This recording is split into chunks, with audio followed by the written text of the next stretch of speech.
गांव के एक छोटे से कोने में रामेश नाम का एक गरीब किसान अपनी पत्नी मीना और दो बच्चों अरुण और लता के साथ रहता था। रामेश के पास थोड़ी सी जमीन थी, लेकिन वह इतनी बंजर हो चुकी थी कि उसमें कोई भी फसल उगाना मुश्किल था। हर दिन वह कड़ी मेहनत करता, लेकिन उसका पेट भरने लायक भी अनाज नहीं होता।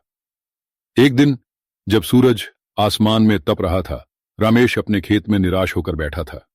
उसने सोचा, क्या मेरी किस्मत में केवल गरीबी और संघर्ष ही लिखा है?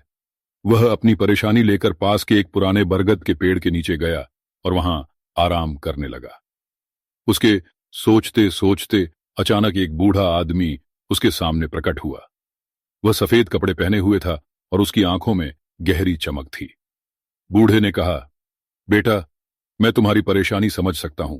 रामेश ने हैरानी से पूछा, आप कौन हैं? बूढ़े ने मुस्कुराते हुए कहा, मैं एक साधारण यात्री हूं, लेकिन मैं तुम्हारी मदद कर सकता हूं। उसने अपनी मुट्ठी खोली और एक सुनहरी बीज दिखाया। यह एक जादुई बीज है। इसे अपने खेत में बो दो और इसे प्यार और मेहनत से सींचो। यह तुम्हारी जिंदगी बदल देगा।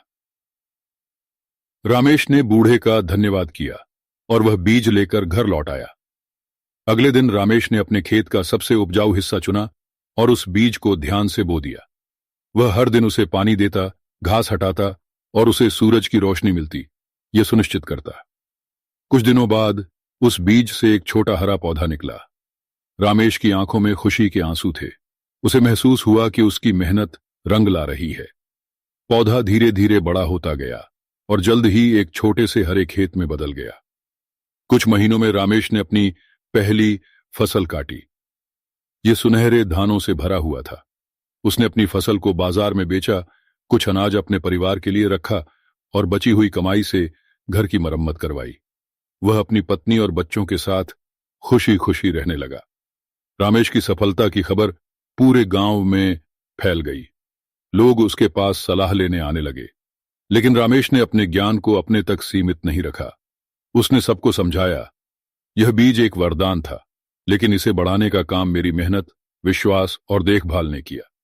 यही असली सफलता के बीज है। गांव के अन्य किसान भी रामेश की तरह मेहनत करने लगे।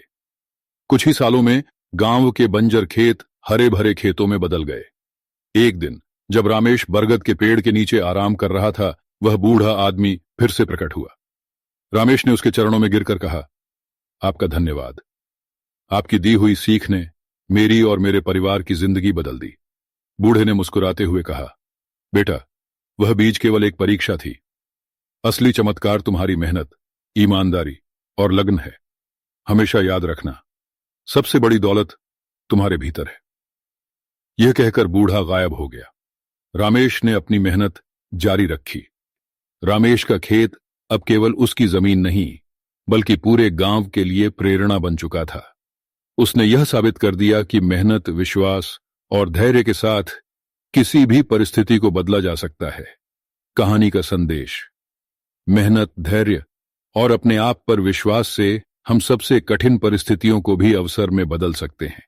ईश्वर कठोर है, वह आपको केवल वही देता है जिसके आप हकदार हैं और जिसके लिए आपने मेहनत की है।